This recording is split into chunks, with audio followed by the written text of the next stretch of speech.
J'aimerais qu'on parle ce matin de quelqu'un que vous connaissez bien, enfin bien, je ne sais pas, Jésus. Vous avez déjà entendu parler de lui, je suppose. Oui. Mais parfois Jésus surprend. Et parfois Jésus nous surprend aussi. J'espère en tout cas. Il peut nous arriver d'avoir des comportements ou des pensées qui ne reflètent pas tout à fait ce que Jésus aimerait. Par exemple, on fait quelque chose et Jésus n'aime pas ça. On dit quelque chose, Jésus n'aime pas cela. On pense quelque chose et Jésus n'aime pas cela.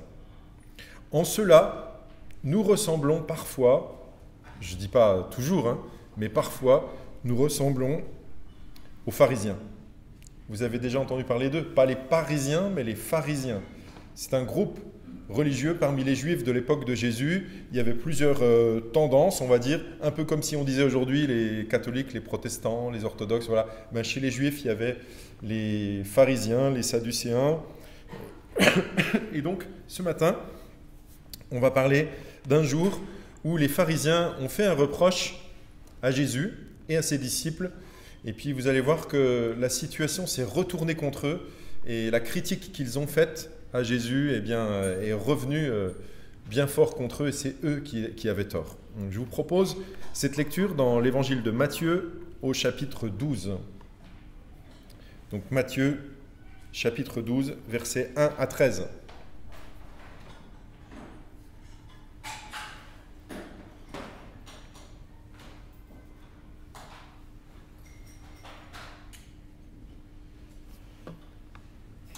Donc Matthieu 12, c'est parti.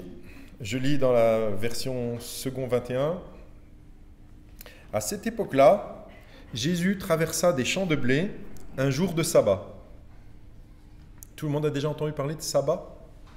Sabbat, c'est pas une voiture.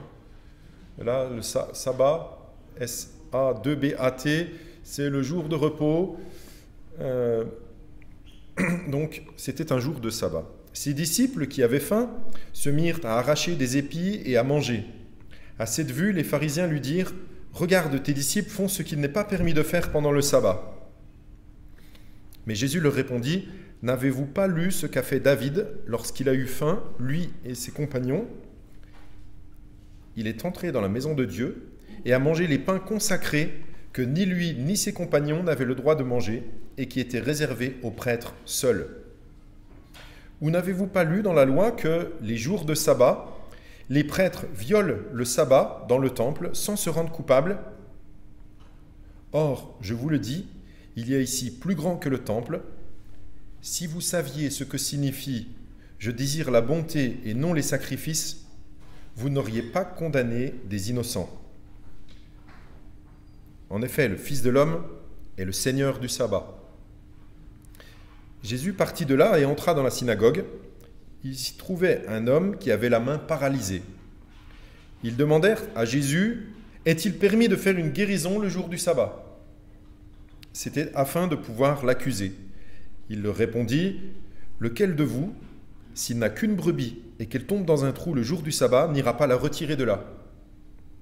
Or, un homme vaut beaucoup plus qu'une brebis.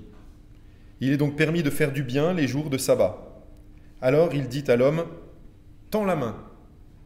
Il la tendit et elle devient saine comme l'autre. Le problème ici, pour les pharisiens, c'était le respect du sabbat qui était très important pour eux. À leurs yeux, les disciples de Jésus font quelque chose de mal, puisque c'est un jour de sabbat, qu'ils se promènent dans un champ de blé qui ne leur appartient certainement pas, en tout cas il ne nous est pas dit que c'est à eux, donc ils se promènent comme ça, et ils font quelque chose d'interdit un jour de sabbat. Vous l'avez entendu, ils disent ils font quelque chose d'interdit. Alors pour comprendre ce qui est interdit là-dedans, il faut connaître ce que la loi dit sur le sabbat. Alors il y a plein de choses qui sont écrites, mais je vous le résume en deux petits textes. Un dans la Genèse, vous savez quand Dieu a créé le ciel et la terre, il nous est dit dans Genèse chapitre 2 au verset 1, « C'est ainsi que furent terminés le ciel et la terre et toute leur armée. Le 7e jour, Dieu mit un terme à son travail de création. Il se reposa de toute son activité le 7e jour. Dieu bénit le 7e jour et en fit un jour saint. parce que ce jour-là, il se reposa de toute son activité, de tout ce qu'il avait créé. C'est Moïse qui a écrit cela, donc de la Genèse. Ce jour de sabbat, c'est le 7e jour, Dieu se reposa. Et dans les commandements, vous avez déjà peut-être vu Charlton Heston. C'est un vieux film, hein, mais il passe de temps en temps à la télé. Les 10 commandements, vous voyez, quand il a les pierres, là, puis qu'il jette les pierres, on le voit. Bon, mais dans les 10 commandements, c'est dans Exode, chapitre 20, on voit, donc ces 10 commandements sont assez connus. Hein.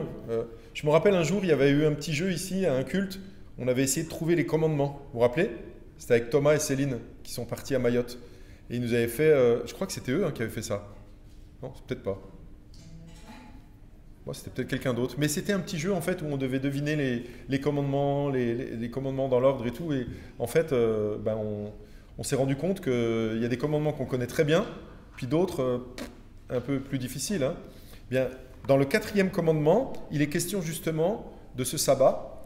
Et le sabbat est relié à ce texte de la Genèse où Dieu se reposa le 7e jour. Et voici ce qu'il dit, ce 4e commandement, donc Exode 20, verset 8.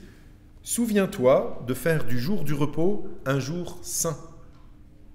Pendant 6 jours tu travailleras et tu feras tout ce que tu dois faire. Mais le 7e jour est le jour du repos de l'Éternel, ton Dieu. » Écoutez bien ce qui est dit ensuite et ce que les pharisiens vont mettre en avant. « Tu ne feras aucun travail. Ni toi, ni ton fils, ni ta fille, ni ton esclave, ni ta servante, ni ton bétail, ni l'étranger qui habite chez toi. » Alors ça veut dire que c'est même les animaux, on ne peut pas les faire travailler, dire nous on ne travaille pas, mais on fait travailler les animaux. Ce 7e jour est un jour saint, tout le monde doit se reposer. C'est un mandat de ne pas travailler, mais qui a été compris de manière diverse par les gens. Et du temps de Jésus, on est bien après cet épisode de l'Exode, donc on a la rédaction de ce 4e commandement, eh bien, chacun a un peu sa compréhension, et les pharisiens ont une compréhension quand même assez stricte, parce que ce texte dit, vous l'avez entendu, tu ne feras quoi? Ce jour-là, tu ne feras aucun travail. Et pour eux, vous voyez les disciples qui passent dans le champ, qui cueillent sans doute chacun 1 ou 2 épis de blé. Pour le manger, vous avez déjà vu des épis de blé, peut-être? Enfin, je ne parle pas de ceux qui sont en boîte, qui sont jaunes et tout ça. Hein. Je parle en vrai quand on enlève les feuilles. Je ne sais pas comment on dit, on enlève les feuilles comme ça, puis on voit le blé. Donc, ils ont dû cueillir, ensuite enlever les feuilles, et puis apparemment manger peut-être directement. Est-ce que ça se mange cru? Je ne sais pas. Ou est-ce qu'ils avaient un petit réchaud? Aucune idée. Peut-être ça se mange cru, non? Il y a quelqu'un, un agriculteur qui a déjà essayé? Moi, j'aurais pas trop envie, à mon avis, ça doit être bizarre, mais on a l'impression qu'ils l'ont mangé comme ça. Et pour eux, ça, c'était violer la loi. Les pharisiens, eux, avaient mis en place toutes sortes de règles et de commandements pour pouvoir être sûrs de ne pas désobéir à ce commandement. Et puis d'autres commandements aussi. Puisque c'était aucun travail, ils avaient institué, tu feras pas ça, tu feras pas ça, tu feras pas ça, tu feras pas ça, au lieu de aucun travail pour être sûr que tout le monde comprenne bien. Oh, mince. Voilà. Jésus, dans l'évangile de Matthieu, toujours là on est au chapitre 12, mais regardez au chapitre 23, il fait un reproche aux pharisiens, et il leur dit, les pharisiens et les scribes, il dit, donc il lie, du verbe lier, des fardeaux pesants et les mettent sur les épaules des hommes, mais ils ne veulent pas les remuer du doigt. Les remuer du doigt, ça veut dire, eux, ils ne veulent pas y toucher à ces commandements, ces règles qu'ils mettent sur le dos des gens. Mais par contre, ils en ont plein, ils ont plein de règles. Et ils disent aux gens, voilà ce qu'il faut faire ça, il ne faut pas faire ça, il faut faire ça, il ne faut pas faire ça. Mais eux, c'est juste pour les autres, en fait. Voilà le reproche de Jésus. Alors la question qu'on peut se poser en lisant notre texte, c'est, le jour de sabbat, est-ce que c'est un jour contre les hommes ou pour les hommes? Est-ce que Dieu a établi le sabbat pour nous priver de quelque chose, nous priver de travail, par exemple, ou pour nous donner quelque chose, un avantage? Quoi, par exemple? Si on ne travaille pas, qu'est-ce qu'on fait à la place? On se repose, c'est un jour de repos. Donc, est-ce que c'est un jour avantageux ou est-ce que c'est un jour de contrainte? Pour les pharisiens, apparemment, c'était la contrainte qui primait. Dans son enseignement sur le sabbat, Jésus fait la même chose que dans son enseignement dans le Sermon sur la montagne.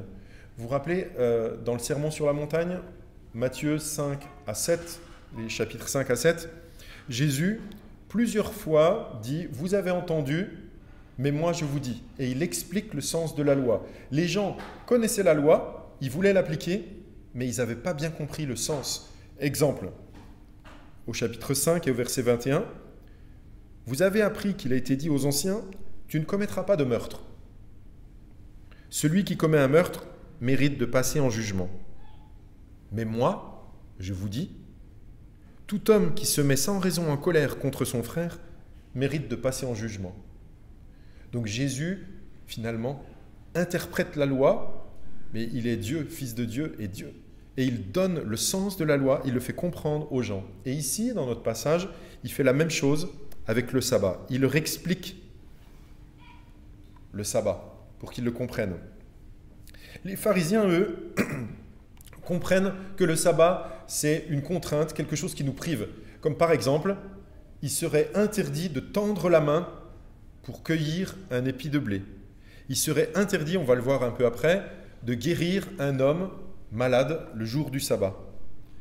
Les commandements de Dieu seraient-ils pour nous priver, pour nous faire souffrir, pour nous rendre la vie difficile? En tout cas, c'est sans doute comme ça que les pharisiens le voient. Toujours dans l'évangile de Matthieu, cette fois je reviens, on était au chapitre 12, je reviens juste avant, au chapitre 11, un passage très connu qui parle de repos, au contraire de fardeau pesant. Jésus dit « Venez à moi, vous tous qui êtes fatigués et courbés sous un fardeau, et je vous donnerai quoi? Du repos. Acceptez mes exigences et laissez-vous instruire par moi, car je suis doux et humble de cœur, et vous trouverez le repos pour votre âme.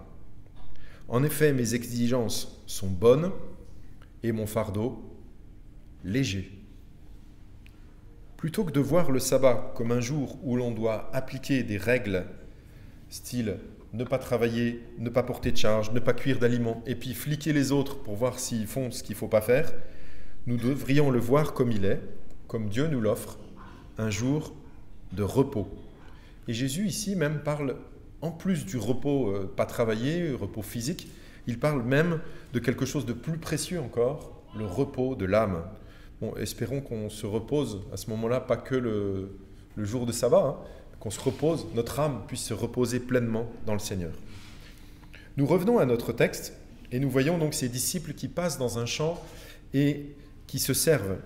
Ils prennent des épis de blé. Je vous le dis, certainement ce champ n'est pas à eux. Ils se servent dans un champ. À votre avis, bien ou pas bien? Bien ou pas bien, à vos yeux? Aujourd'hui, ce n'est pas votre champ, vous passez dans un champ, vous prenez un épi de blé et vous le mangez. Bien, pas bien? Pas bien, hein? Pas bien parce qu'on ne vit pas dans un monde, nous en tout cas à Paris, on n'est pas dans un monde, je sais pas, on dit agricole, voilà. Mais donc pour nous, ça paraît choquant, mais pour des juifs de l'époque qui connaissent la loi, ça ne devait pas être choquant. Ce n'est pas ça que les pharisiens reprochent. Ils ne disent pas ils ont volé un jour de sabbat, parce que voler un jour de sabbat ou un autre jour, c'est voler. Ce qu'ils leur reprochent, ce n'est pas le vol.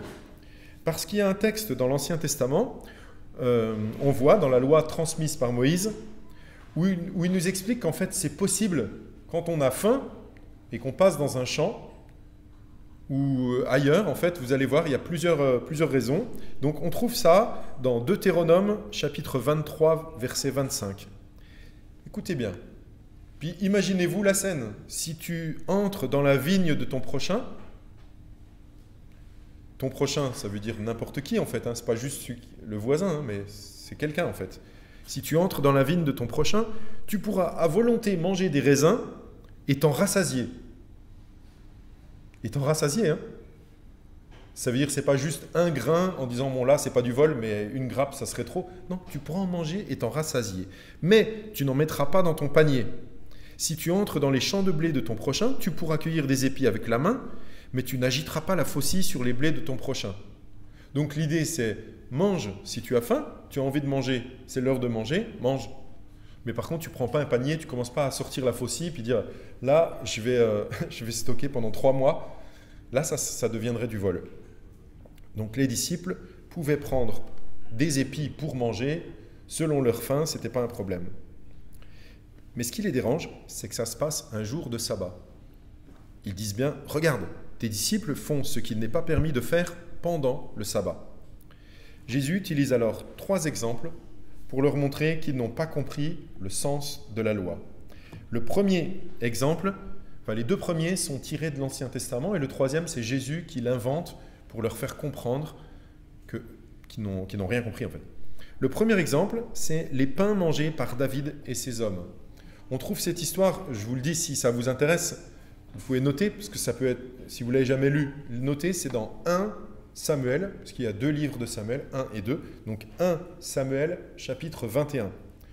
Vous verrez, le roi Saül, qui était le premier roi, juste avant David, donc, était en train de poursuivre David et ses hommes, et il voulait tuer David. À plusieurs reprises, d'ailleurs, il a voulu le tuer. Et David ne s'est jamais vengé. David, vous savez sans doute, a eu l'occasion de tuer Saül, mais il ne l'a pas fait, parce que ce n'était pas à lui de destituer le roi.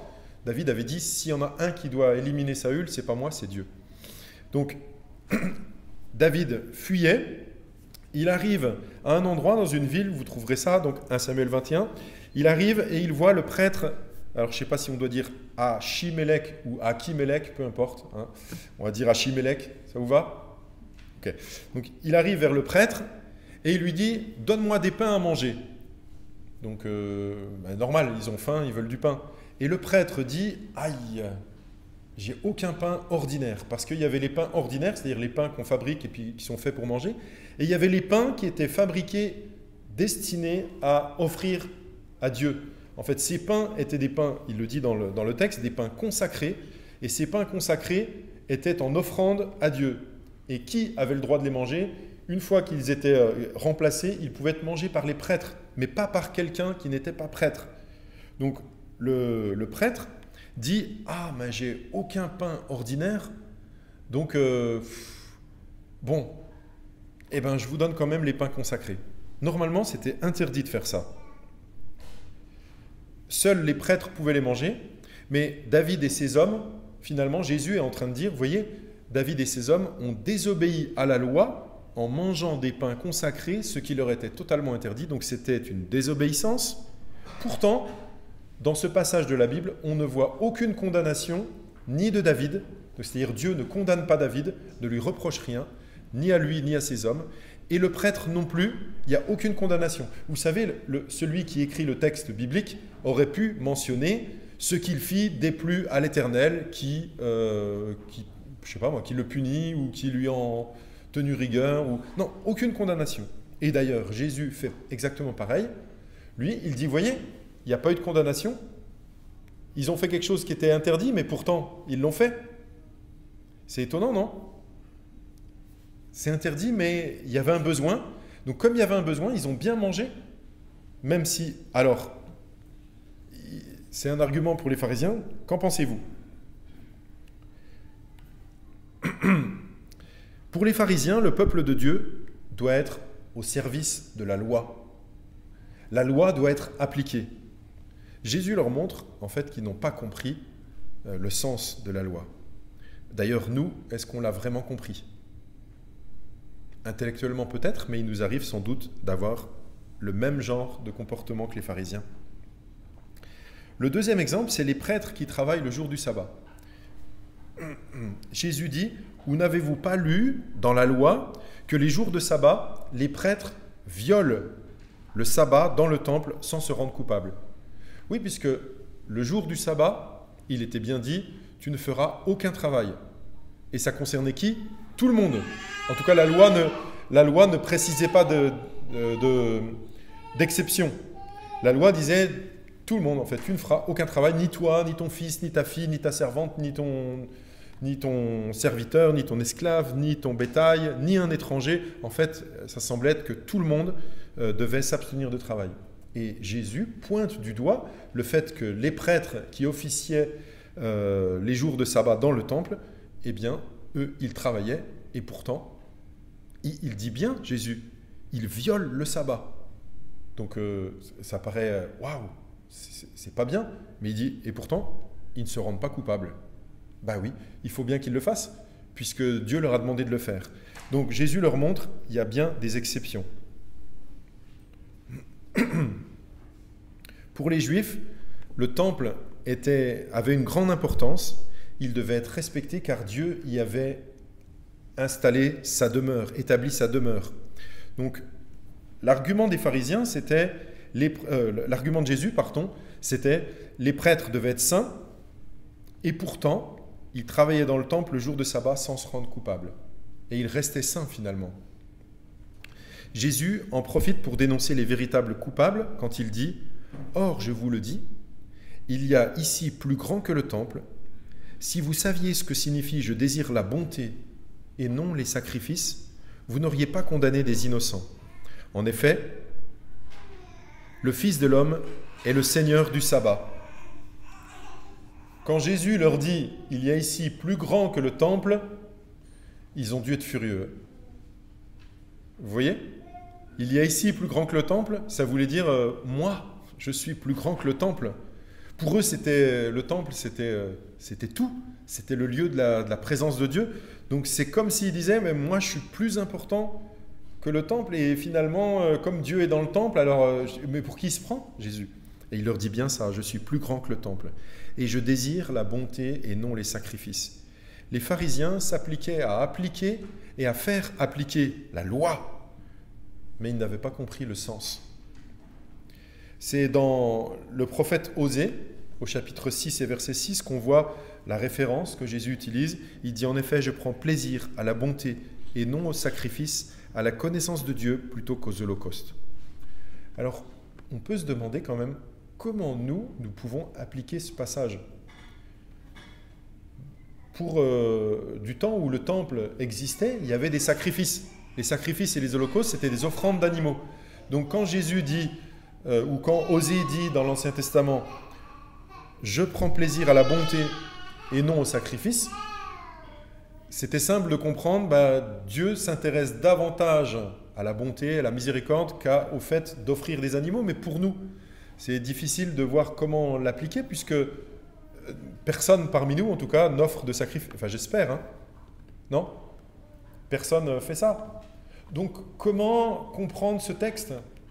Que veut le Seigneur de nous, en fait ? Pour nous, les sacrifices, c'est plus des sacrifices d'animaux, mais peut-être on pourrait réinterpréter, je dis peut-être, ce texte, en tout cas comment moi je le comprends. Tous nos actes, entre guillemets, religieux, tout ce qu'on fait qui est spirituel, qu'on fait de manière pour honorer Dieu, c'est bien, mais Dieu prend d'abord plaisir à la bonté, à la miséricorde, plutôt qu'à ce qu'on va faire pour essayer de faire du bien. Je prends plaisir à la bonté et non au sacrifice. On passe au deuxième exemple, c'est l'homme à la main. Non, juste avant, je voudrais vous donner un exemple, en fait, par rapport à la bonté et au sacrifice. C'est que, imaginez, il y a deux frères, c'est fictif, hein, d'accord ? Et il y en a un qui a fait quelque chose de mal.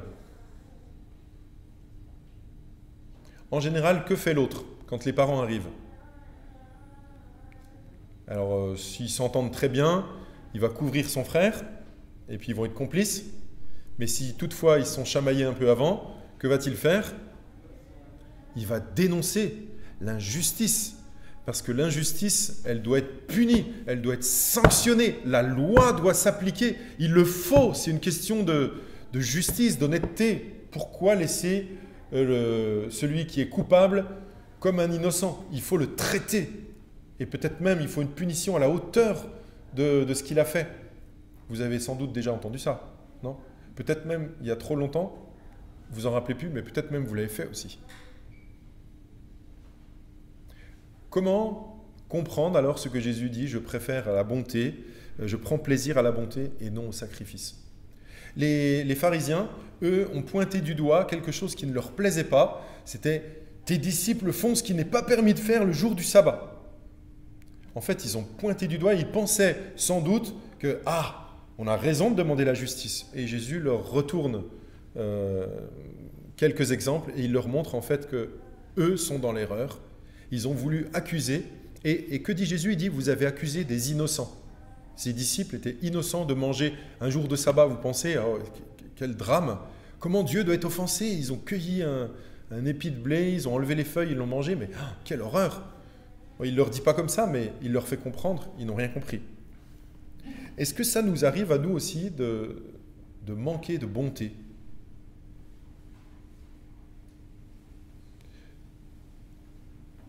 C'est une question que je laisse à votre réflexion, mais je vais juste vous donner encore un autre exemple. Fictif encore. À qui c'est pas arrivé déjà de critiquer quelqu'un, de critiquer une action, de s'emporter face à un comportement injuste et de se rendre compte après que si Jésus avait été là, peut-être qu'il aurait dit aussi la même chose. Tu sais, je prends plaisir à la bonté. Et ta justice, là, celle que tu veux appliquer, moi, je ne l'aurais pas appliquée comme toi, tu voulais l'appliquer. Je donne un exemple. Quelqu'un est mal garé sur la route. Il est mal garé et quand vous passez en voiture, vous êtes obligé de l'éviter et ça vous énerve. Je sais, ça m'énerve. Bon, mon réflexe, c'est quoi? C'est de dire, mais regarde ce... Je ne vais pas vous dire comment je vais l'appeler, mais regarde comment il s'est garé, cette espèce de... Voilà. Et patati patata. Et éventuellement, si je le vois, ouvrir la fenêtre, et puis, un bon petit... Et là, l'autre qui dit, ma mère vient de mourir. Je me suis garé comme ça en catastrophe parce que ma mère vient de mourir. Je voulais la voir avant qu'elle meure. Bon, imaginez que ça vous arrive vraiment. J'ai poussé le truc à l'extrême, je suis désolé, mais c'est pour montrer combien de fois ça nous arrive de juger les gens, mais on ne connaît pas la situation en fait. On est dur, intransigeant, méchant même, tout en étant chrétien et en ayant la foi que le Seigneur est bon, comme on l'a chanté ce matin, il est plein de bonté, il est plein d'amour, donne-nous ta sainteté, donne-nous, remplis-nous de toi et tout, mais avoir un comportement radical, dur, intransigeant, la justice doit s'appliquer, c'est normal. Et quand cette situation arrive, on se trouve, qu'est-ce qu'on fait? Est-ce qu'on dit, je suis désolé, et alors là, on se prend une claque. Moi, ça m'est arrivé ce genre de truc, bon, pas avec aussi grave, pas quelqu'un qui me dit j'ai perdu ma mère ou un truc comme ça, mais ça m'est déjà arrivé de m'emporter, il y a quelque temps, d'être vraiment énervé, pareil sur la route, et puis de dire quelque chose, et puis après, la personne m'a donné la raison, et puis, oui, mince. Du style, la voiture qui est devant, qui s'est arrêtée en plein milieu de la route, et puis on commence à s'énerver, on dit, mais qu'est-ce qu'il fait là en plein milieu de la route? Il ne peut pas se bouger celui-là et tout. Puis après, il nous dit, mais de toute façon, devant, il y a un bus qui est à l'arrêt, il est en panne. Donc, pardon, j'aurais pas dû m'énerver après vous, parce que vous y êtes pour rien en fait. Et peut-être que des fois, les choses comme ça font que la fois d'après, espérons, on aura un peu plus de bonté, miséricorde, en fait. Agir comme Jésus agirait. Et pas condamner des innocents. Remarquez, les pharisiens, ils ont pris une claque là quand même, devant tout le monde. J'espère que ça ne nous arrivera pas trop souvent d'avoir ce même genre de claque devant tout le monde, d'être cassant, intransigeant, et puis que ça nous retombe dessus. Jésus, juste après cela, on en est à Matthieu 12, verset 9, Jésus partit de là et entra dans la synagogue. Il s'y trouvait un homme qui avait la main paralysée. Ils demandèrent à Jésus, est-il permis de faire une guérison le jour du sabbat? C'était afin de pouvoir l'accuser. Il leur répondit, lequel de vous, s'il n'a qu'une brebis et qu'elle tombe dans un trou le jour du sabbat, n'ira pas la retirer de là? Or, un homme vaut beaucoup plus qu'une brebis. Il est donc permis de faire du bien les jours de sabbat. Alors il dit à l'homme, tends la main. Il la tendit et elle devint saine comme l'autre. Que pouvait-on faire et que ne pouvait-on pas faire le jour du sabbat? Ça, c'était la question des pharisiens, en tout cas Pour beaucoup, il y avait des choses qu'on ne pouvait pas faire. Il y a même, vous avez entendu parler des manuscrits de la mer morte qui ont été retrouvés en 1947, je crois. Vous avez entendu parler de ça? Il y avait une communauté, les Esséniens, qui habitaient je sais pas, c'était des grottes, je crois. Enfin, et il y avait des règles qui ont été retrouvées. Et comme, qu'est-ce qu'on ne pouvait pas faire un jour de sabbat? Ben justement, sauver un animal tombé dans un puits, c'était précisé parce que les gens, pour être sûrs qu'ils sachent ce qu'il faut faire et ce qu'il ne faut pas faire, ils avaient écrit des règles. Eh bien, si un animal tombe dans un puits, c'est un jour de sabbat, tant pis pour lui. On ne le ramasse pas. J'ai lu, je ne sais pas si c'est vrai, mais que dans ces manuscrits, il y avait même marqué qu'il ne fallait pas accoucher un jour de sabbat. Vous vous rendez compte, c'est un travail. Et t'attendras demain. Vous imaginez, les dames qui ont accouché, ça doit être difficile. Serre les dents, ça va attendre encore 2-3 heures. Ne pas tendre un bâton pour sauver un homme qui serait tombé dans une rivière. Help, help, no, it's Shabbat. Non, c'est pas possible. Mais les pharisiens n'étaient quand même pas aussi stricts puisque Jésus, lui, prend un exemple et sans doute cet exemple est fait exprès pour les faire réfléchir. Quand il dit en fait, si un animal qui est à vous tombe dans un puits, lequel d'entre vous n'ira pas le chercher? En fait, il leur donne un exemple pour montrer, en fait, je sais très bien que vous le feriez. Sinon, ça n'a aucun sens cet argument. Si Jésus savait que les pharisiens ne le feraient pas. Au contraire, il sait, les pharisiens iraient chercher un animal. Donc il leur dit, puisque vous iriez chercher un animal, pourquoi vous ne voulez pas que je guérisse quelqu'un? Puisque c'est eux qui ont posé la question. Cet homme à la main paralysée, pourquoi vous ne voulez pas que je le guérisse? Est-ce que vous préférez que j'attende comme si ce n'était pas urgent? Après tout, il est malade depuis longtemps, il n'a qu'à attendre demain. On n'est pas à la seconde non plus. Eh bien, Jésus va guérir cet homme devant eux pour montrer que même un jour de sabbat, on peut guérir. Et comment il le résume? Il dit, il est permis de faire du bien les jours de sabbat. Alors, un jour de sabbat, un jour où on se repose, c'est pas un jour, d'après Jésus, il réoriente un peu la pensée de ceux qui l'écoutent, c'est pas un jour simplement de repos et d'observance stricte, religieuse, où la justice doit être implacable, mais c'est un jour où on fait du bien, un jour où on se repose, un jour où on honore Dieu. C'est un jour saint, oui, mais pas un jour saint pour pouvoir casser ceux qui ne respectent pas comme nous, qui font pas comme nous et tout. C'est un jour où on prend du bon temps pour le Seigneur et pour nous aussi, se reposer. J'espère que ces passages, même s'ils sont bien connus, nous aident à réfléchir au cœur du message de l'Évangile, parce que Jésus, lui, rappelle qu'il désire la bonté. Et donc on est appelé à ça, nous aussi, à désirer la bonté. Que notre cœur soit rempli de bonté en toutes circonstances, bonté pour les autres, de patience, voilà. Et que le Seigneur nous bénisse.